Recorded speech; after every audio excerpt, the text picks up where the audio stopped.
আসসালামু আলাইকুম রহমতুল্লাহ। Hello viewers, আশা করি আল্লাহ তাআলার রহমতে ভালোই আছেন।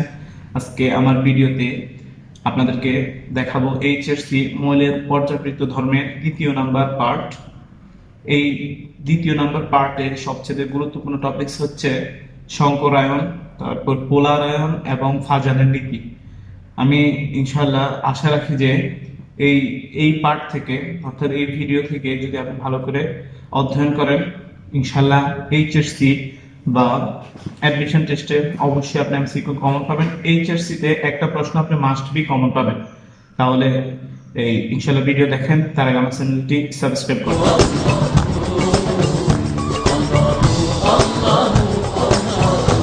Sing with me.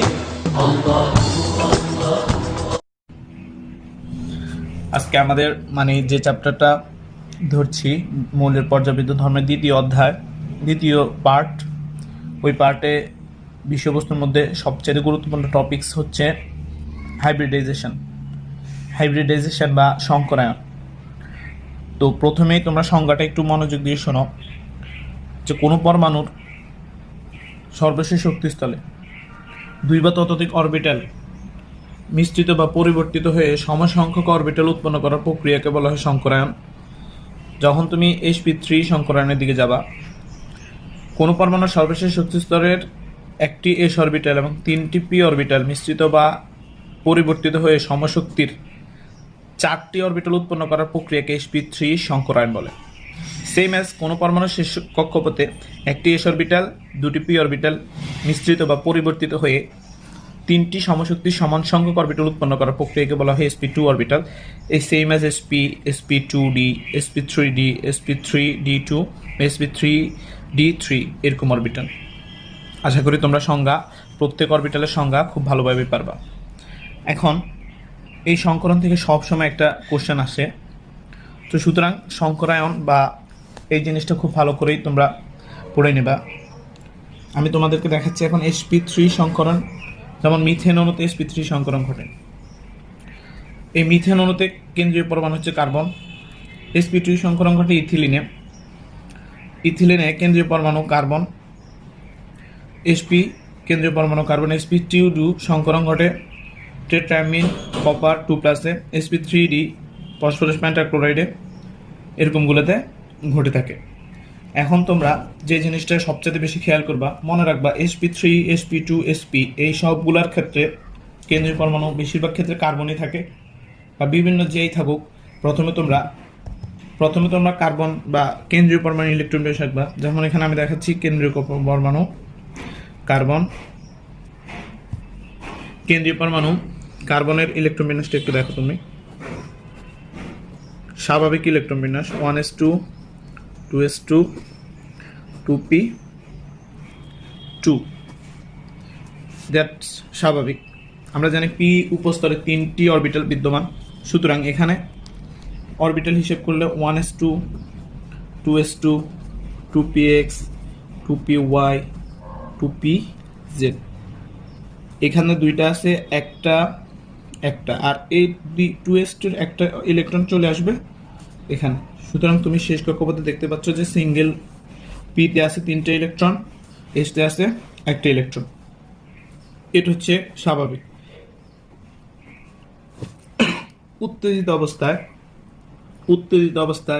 2s এর একটা ইলেকট্রন 2pz অরবিটালে চলে যায়। এটা হচ্ছে উত্তেজিত ইলেকট্রন। তাহলে তুমি এখন দেখতে পাচ্ছ যে শেষ কক্ষপথে 4টা অযুগ্ম ইলেকট্রন আছে। এই কার্বন মোট 4টি সংকর অরবিটাল তৈরি করবে, এই অযুগ্ম অরবিটালগুলো। এগুলোকে সাই দ্বারা প্রকাশ করা হয় 2 ψ1, 2 ψ2, 2 ψ3, 2 ψ4, 1 1 1 1। এইভাবে তুমি প্রথমে আগে এই ইলেকট্রন বিন্যাসটা করে সাজাবা। সেক্ষেত্রে যদি ফসফরাস হয়, ফসফরাস পেন্টাক্লোরাইডে তুমি এভাবে সাজাবা। সালফার যদি হয়, সালফারও তুমি এভাবে সাজাতে পারবা। আয়োডিন যদি হয়, আয়োডিনও তুমি এভাবে শেষ কক্ষপথের ইলেকট্রনগুলোকে সংকরায়নের ফলে সুন্দর করে সাজিয়ে দিবা। তো আমরা এখন এই 3টা সংকরণ খুব সহজেই শিখে ফেলবো। দেখো, তো কার্বনের সংকর অরবিটাল হচ্ছে 4টি, যেটা আমরা পূর্বে বলেছি। এই 4টি কার্বনের সংকর অরবিটালগুলো এভাবে এভাবে এভাবে এভাবে এভাবে এভাবে তোমরা সাজায় নেবে। তো মিথেনের ক্ষেত্রে 4টা হাইড্রোজেন এই 4 দিক থেকে আক্রমণ করে বা অতিক্রমণ করে সিগমা বন্ধন, সিগমা সিগমা বন্ধন, এরকম সিগমা বন্ধন গঠন করে মিথেনের বন্ধনকোণ এরকম চতুস্তলকীয় গঠনাকৃতি পায়। এখানে একটা কার্বন, এখানে sp2-তে 2টা কার্বন আছে, তো এখানে হিসাব করে এরকম 1 2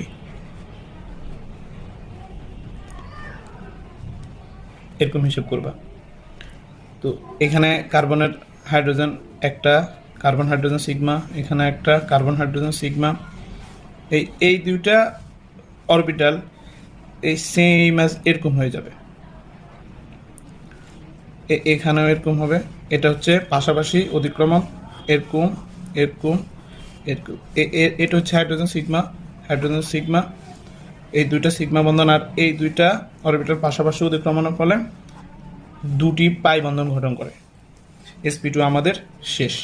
এরপর হচ্ছে sp3, দেখো খুব সুন্দর করে খেয়াল করো, এইটা এইটা এইটা এইটা এইটা এরকম আবার সেম আঁকবা, এটা এইটা এরকম এরকম, তুমি দেখতে মানে খুব ভালো করে খেয়াল করো, এটা পাশাপাশি অতিক্রমণ, পাশাপাশি অতিক্রমণ, পাশাপাশি অতিক্রমণ, পাশাপাশি অতিক্রমণ। তো বাকি হাইড্রোজেন এই অরবিটালে, হাইড্রোজেন এই অরবিটালে। দেখো 1 2 3 4 5 6, পূর্বে বলছে যে কার্বনের এই 6 সদস্য 6টা লোক থাকবে, সুতরাং আমাদের sp সংকরণও শেষ।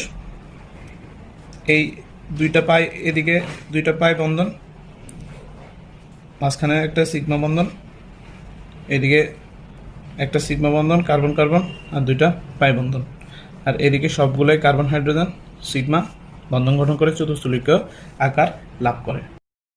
তো এখন হচ্ছে sp3d সংকরণ। তোমরা বইতে খুব ভালো করে লক্ষ্য করো, পূর্বে যে নিয়মে বলা হয়েছে সেম সেই নিয়ম। sp3d এখানে অরবিটাল হচ্ছে 5টা, সুতরাং মনে রাখবা কেন্দ্রীয় পরমাণুর চারপাশে অবশ্যই 5টা যে কোনো একটা পরমাণু থাকবে।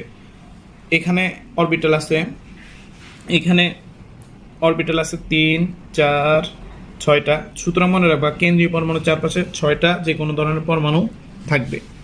তারপরে এই দুই পরমাণুর ক্ষেত্রে তুমি দেখো এখানে যে ফসফরাস আছে, এখানে যে ফসফরাসের শেষ কক্ষপথ 3s2 3px pyp bz, উত্তেজিত অবস্থায় 3s এর একটি ইলেকট্রন 3d অরবিটালে চলে যায়, সুতরাং শেষ কক্ষপথে 5টা অযুগ্ম ইলেকট্রন থাকে। সংকরায়নের পর এগুলা 5টা সংকরিত অরবিটাল সৃষ্টি করে। এই সংকরিত অরবিটালে ক্লোরিনের 5টি পরমাণু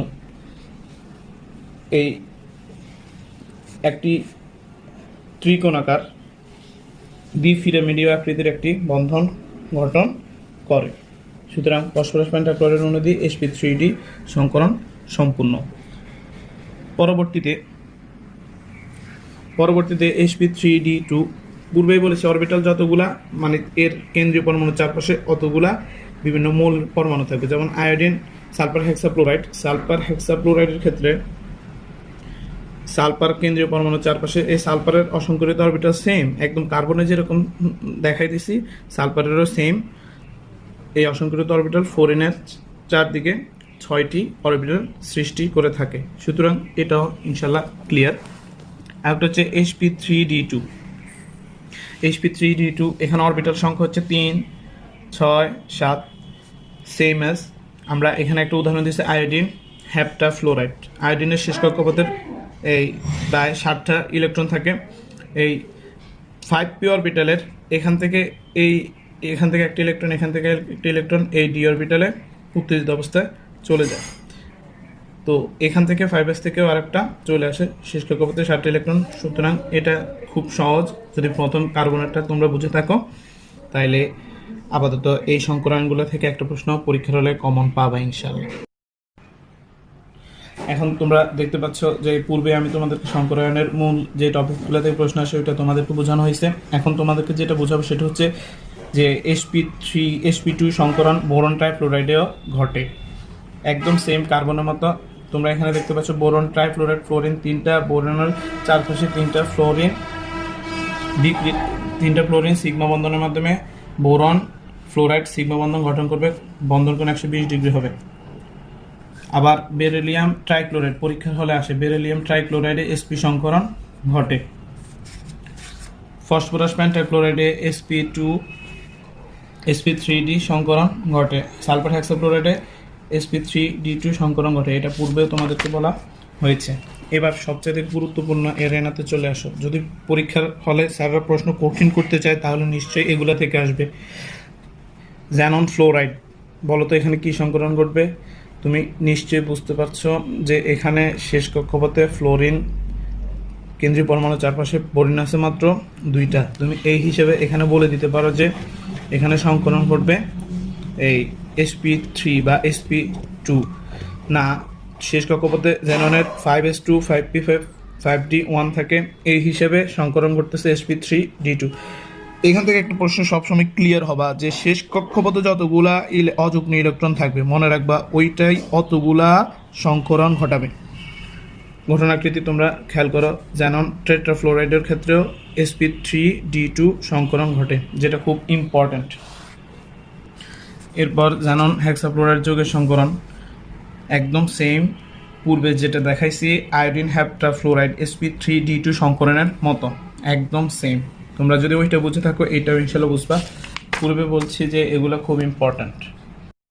হ্যাঁ, তো পরবর্তীতে এখন তোমরা এক নজরে বিভিন্ন অরবিটাল সমূহের আকৃতি এবং তাদের বন্ধন কোণ এবং এই কোন কোন যৌগে ঘটে এটা তোমরা এখন একটু দেখে নাও। প্রয়োজন হলে পজ করি, এটা ভালো করে শিখতেই হবে ইনশাল্লাহ, নইলে পারবে না। এখান থেকে খেয়াল করলে একটা এমসিকিউ যে কোনোভাবে দেওয়া যায়, বেশিরভাগ সময় এখান থেকে একটা এমসিকিউ চলে আসে। Lone pair, bond pair, electron বিকর্ষণ এবং লোন পেয়ার ইলেকট্রন বিকর্ষণ সবচেয়ে বেশি হওয়ায় অণুর বন্ধন কোণের মান বা আকৃতির পরিমাণ কমে বা পরিবর্তন হয়। হ্যাঁ, তো পোলারায়ন ক্ষমতা, এই আয়নিক যৌগ বা সমযোজী যৌগ এই পোলারায়ন ক্ষমতা দেয়।